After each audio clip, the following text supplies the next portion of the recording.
বাঁশি বাজাচ্ছ? Hello everyone, আসসালামু আলাইকুম।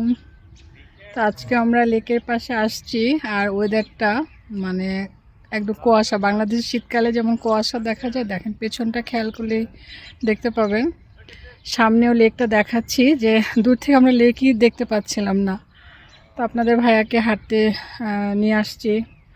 এটা তো মানে একটা রুটিন হয়ে গেছে যে সামার আসতেছে, ওয়েদার চেঞ্জ হচ্ছে, ভাবলাম যে প্রতিদিন একটু হাঁটাই। বাংলাদেশে গেলে তো ওরকম হাঁটার মানে সুযোগ সুবিধা কম, ওরকমভাবে হাঁটা চলা করানোটা টাফ।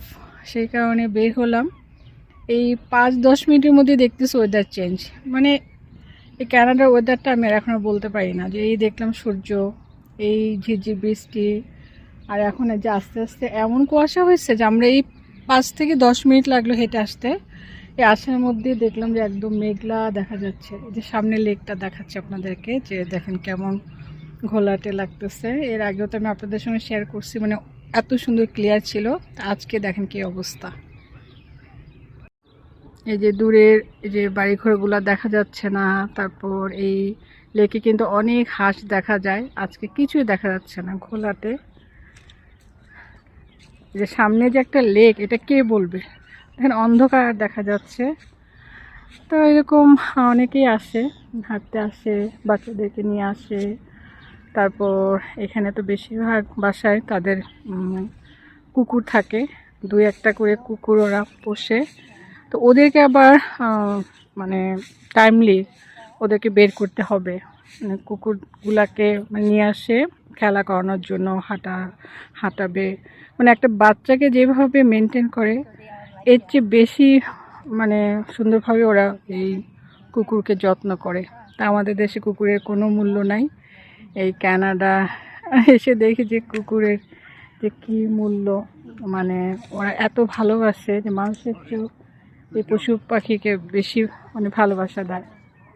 হাঁটো হাঁটো হাঁটো, একটু হেঁটে যাও, সোজা হাঁটো। তো আপনাদের ভাইয়ের একটু মনটা খারাপ হয়ে গেছে বলে বাসা মানে থেকে দেখতেছিলাম যে বাইরে আলো, ওয়েদার তো ভালো। তো বের হলাম, হাঁটতে হাঁটতে দেখতেছি হঠাৎ করে এরকম কুয়াশা। এই যে দূরের গাছপালাগুলোর দিকে তাকান, এই যে খেয়াল করলে দেখতে পাবেন যে কেমন ঘোলাটে দেখা যাচ্ছে। মানে হঠাৎ করে এরকম কুয়াশা দেখতে পাচ্ছি আমরা।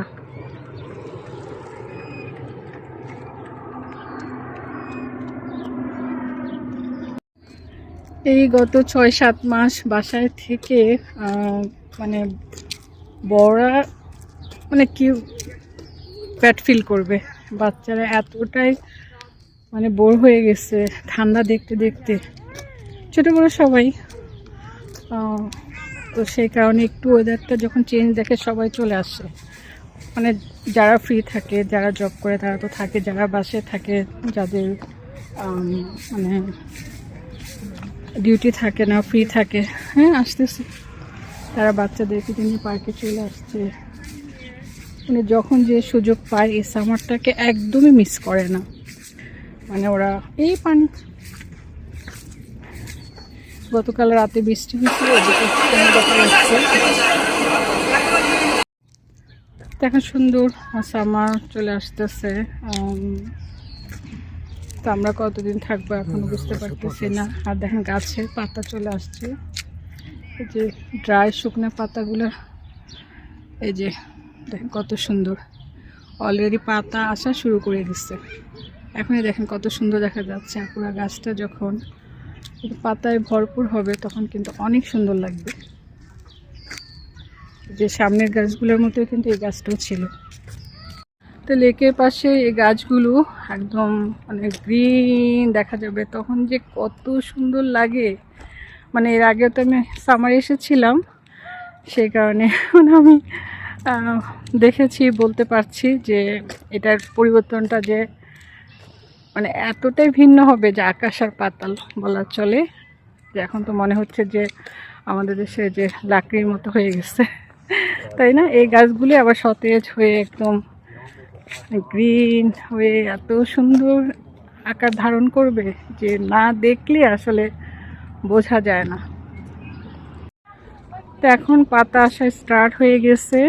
যেমন মে, জুন, জুলাই, অগাস্ট পর্যন্ত সুন্দর ওয়েদার থাকবে।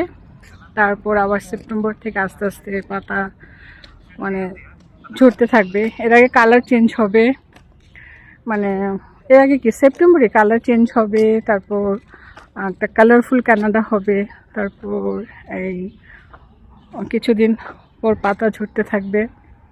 অক্টোবর নভেম্বরে তো পুরো পাতা ঝরে যায়। তো আমরা সেই পাতা ঝরে যাওয়ার সময় আসছিলাম। মানে এদেশের লেক মানে আমাদের দেশের নদীর মতো বিশাল লেক। আমরা তো নভেম্বরে আসছি, তখন অলরেডি পাতা ঝরে শেষ পর্যায়ে ছিল, কালারফুল পাতাগুলো ঝরে একদম ভরপুর হয়ে থাকতো রাস্তা।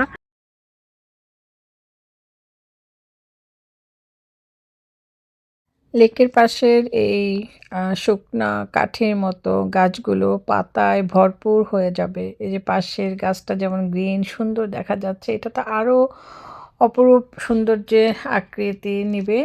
তার পাশাপাশি এই একদম পাতাবিহীন গাছগুলো পাতায় ভরপুর হয়ে এত সুন্দর দেখা যাবে, গ্রিন আর গ্রিন, তখন একদম গ্রিন কানাডা মনে হয়। মানে কতটা সুন্দর হবে মানে একটু খেয়াল করলে কিন্তু আপনারা বুঝতে পারবেন। এর আগে তো আমি সামার অনেক শেয়ার করেছি, অনেক ভিডিও আছে, আপনারা আমার চ্যানেলে গেলেই দেখতে পাবেন। আগে যখন সামারে এসেছিলাম কানাডায়, এই প্রথম আমি উইন্টারে এসে লং টাইম থাকলাম আর আপনাদের সঙ্গে যতটুকু সম্ভব শেয়ার করেছি।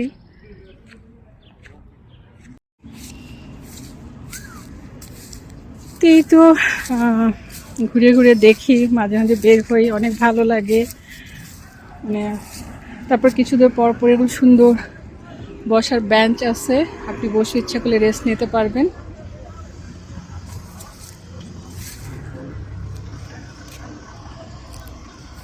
তো একা একাই দুজন চলে আসি এদেশে। আসলে মানে একা ঘোরাটা কিন্তু অনেক ইজি, আপনার কোনো টেনশন থাকে না। বাংলাদেশে কিন্তু একা বের হলেও কিন্তু অনেক টেনশন, অনেক জায়গায় যাওয়া যায় না।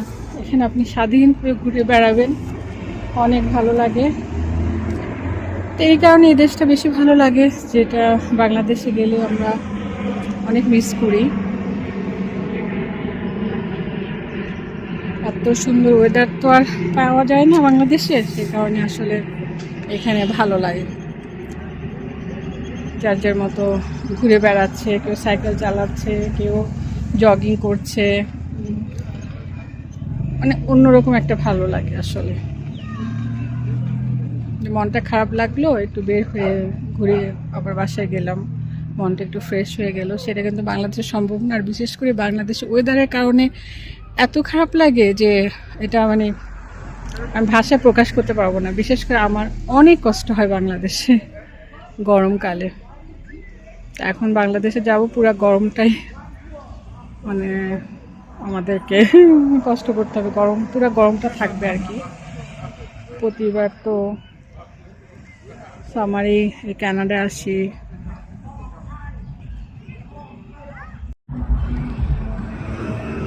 এদেশে লেক ভিউ, বাড়ি ঘর এগুলা কিন্তু অনেক এক্সপেন্সিভ প্রাইস। যারা মানে ভাড়া নেয় বা যারা বাড়ি কিনেছে ওদের বাড়িগুলো কিন্তু অনেক এক্সপেন্সিভ। এই যে পাশে কিন্তু ওই যে হাউস বাড়ি, এই যে বাড়ির সামনে কিন্তু এই লেকটার পাশে যে কন্ডো মানে ফ্ল্যাট বাড়ি। তো এখান থেকে মানে একদম নেমেই কিন্তু এই যে লেক, এই লেক ভিউর বাড়িগুলো মানে এক্সপেন্সিভ থাকে। আমরা এই এরিয়াতে থাকি, ছোট ছোট বাসাগুলো দেখা যায় অনেক এক্সপেন্সিভ। আর এই বাড়ির পাশে মানে এত সুন্দর লেক, মানে এরকম লেকের পাশে থাকলে কিন্তু মনটা আপনার সবসময় কিন্তু ফ্রেশ থাকে। হ্যাঁ, টায়ার্ড হয়ে গেছো? হ্যাঁ, আমি সব বলে দিছি, তুমি কিছু বলো। তোমার কেমন লাগতেছে? তুমি কানাডা মিস করবে না চলে গেলে? এত সুন্দর একটা দেশ মিস করবা, কিন্তু ওইভাবে ঘুরতে পারো না। এবার যাওয়ার আগ পর্যন্ত একটু ঘুরে ফিরে নাও, তাহলে ভালো লাগবে, মিস করবা তাই না?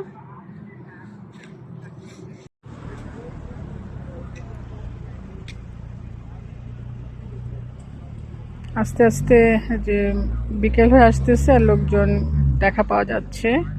তো অনেকে দেখা যায় জব থেকে বাসে ফেরার পথেও একটু ঘুরে ফিরে বাড়িতে যায়।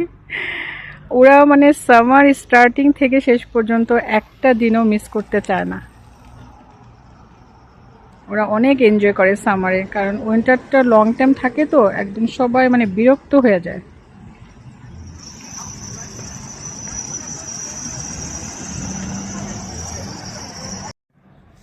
আপনাদের ভাইয়া এই যে বসে একটু রেস্ট নিচ্ছে। আমরা তো কিছুক্ষণ হেঁটে আসলাম, ও কন্টিনিউয়াসলি অনেকক্ষণ হাঁটতে পারে না, তাই জন্য একটু রেস্ট নিয়ে নিচ্ছে। তারপর আবার হেঁটে হেঁটে বাসায় ফিরে যাব। আসলে লাইফটা একটা কেমন যেন হয়ে গেছে। আপনাদের ভাই অসুস্থ হওয়ার পরে দেখা যায় যে সমস্ত টেনশনে মানে আমারই চিন্তা করতে হয় যে ওকে কখন হাঁটাবো, খাবার দিব, মানে ও মেডিসিন দিব ওকে, মানে সুন্দরভাবে কিভাবে মানে টাইমলি ওকে সব কিছু রুটিন মতো রাখা যায় ওই চেষ্টাটা আমি করি। তো সেই ক্ষেত্রে দেখা যায় মাঝে মাঝে একদম টায়ার্ডই হয়ে যাই, মানে তখন মনে হয় যে একঘেয়েমি একটা লাইফ হয়ে গেছে। তারপর আবার সুন্দরভাবে হাসি মুখে বেঁচে থাকার চেষ্টা করি, যে আমি যদি মন খারাপ করি ওর আর মন খারাপ হবে, বাচ্চাদের মন খারাপ হবে, ওকে সাপোর্ট দেওয়ার জন্য আমি চেষ্টা করি। তারপর আপনারা সবাই দোয়া করবেন আপনারা ভাইয়া যেন মানে আপনাদের ভাইয়া যেন খুব জলদি সুস্থ হয়ে যায়। সুস্থ হলেই আমার ভালো লাগবে, আমি অনেকটুকু শান্তি পাবো। এখন আবার বাংলাদেশে যাব, একা হয়ে যাব। বাচ্চাদের কাছে থাকলে তো দিন শেষে বাচ্চারা আসে, ওদের সাথে দেখা হয়, উইকেন্ডেতে ঘুরে ফিরে বেড়াতে পারি, যেটা বাংলাদেশে গেলে এটা পসিবল না। আত্মীয় স্বজন নিয়ে ঘুরে বেড়াতে হবে, ওদেরকে নিয়ে থাকতে হবে, এই আর কি। আজকে ঠান্ডা নেই, এমনি কুয়াশা দেখে মনে হচ্ছে যে অনেক ঠান্ডা, তেমন ঠান্ডা নেই। এই তো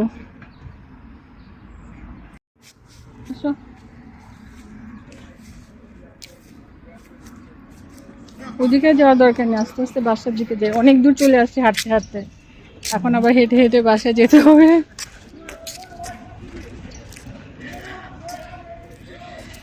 এই তো, তো আজকের মতো বিদায়। সবাই ভালো থাকেন, আবারও দেখা হবে, কথা হবে। আমাদের জন্য বেশি বেশি দোয়া করবেন, বেশি করে আপনাদের ভাইয়ার জন্য বেশি দোয়া করবেন।